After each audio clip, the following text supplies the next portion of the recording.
Afternoon, Matt. Try and cheer me up, mate. I'll do my best, Matt. I don't know. I won't ask you for comments, but just sometime have a look at the 340 at Wolverhampton and try and work out how the winning jockey could end up with a 10-day suspension. It's the most ridiculous thing you've ever seen. Look, I've got to really start getting to grips with you, Pipey. I know you've got a column in a paper and you've got to keep the paper happy, but Grand Crus, you must have a rough idea what's going on at the moment. Yeah, I can just see him. He's looking over his... Oh, right. Here door, Matt. You're meant to be improving my mood. We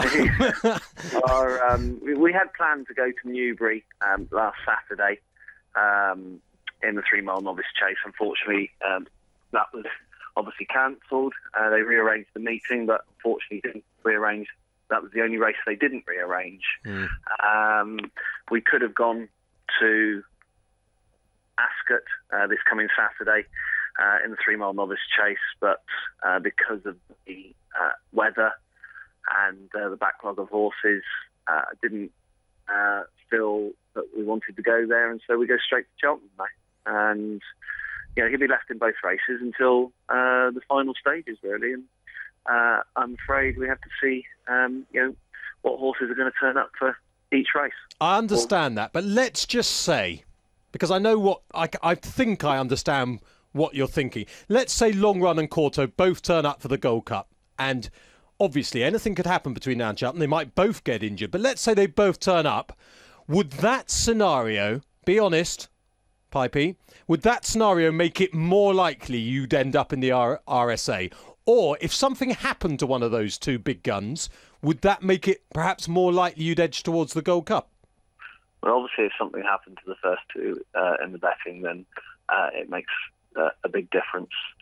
But you have to see how your horse is, and that's the main priority, is to look after Grands Crus, get him there in one piece, see what the ground conditions are, and what everyone wants to do. Obviously, Roger Stanley's keen on having a crack at the Gold Cup. They sounded more pessimistic in the paper over the last couple of days. It sounded as if you'd had a little word with them or something. Yeah, well, the papers have had to fill a lot recently. So,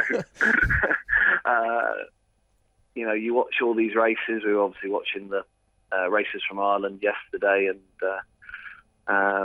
there's nice performances from some of the horses, and the last instalment obviously put up a good performance, but probably has to raise his game again to challenge Grands Crus. I mean, Pipey, obviously every TV presenter, every journalist in the country is... Form, and looking forward to getting him back on the track. Yeah, really looking forward to him. So his all systems go. I've got 2 or 3 others I'm really excited about. This next one, a live contender for the Triumph. If he runs in it, I'm sure you're going to say he'll be in lots of races, but Kazlian?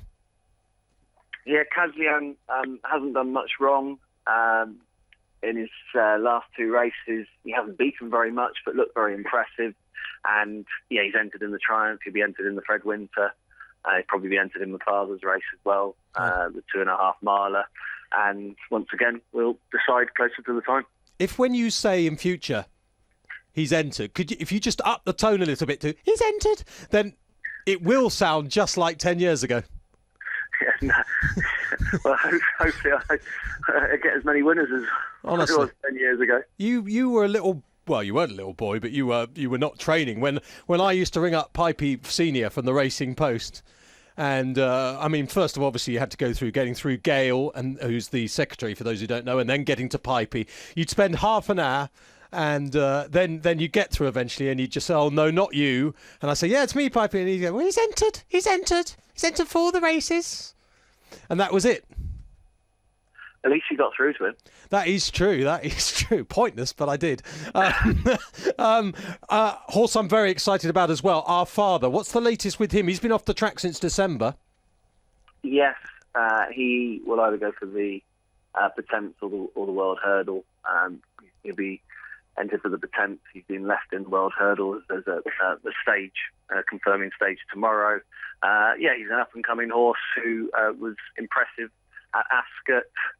We've given him time off since, and the plan is to go straight to Cheltenham for one of those races. He'll be a smashing chaser next year, but hopefully there's a bit more to come. And Notice de la Tour, final question in the Juicen?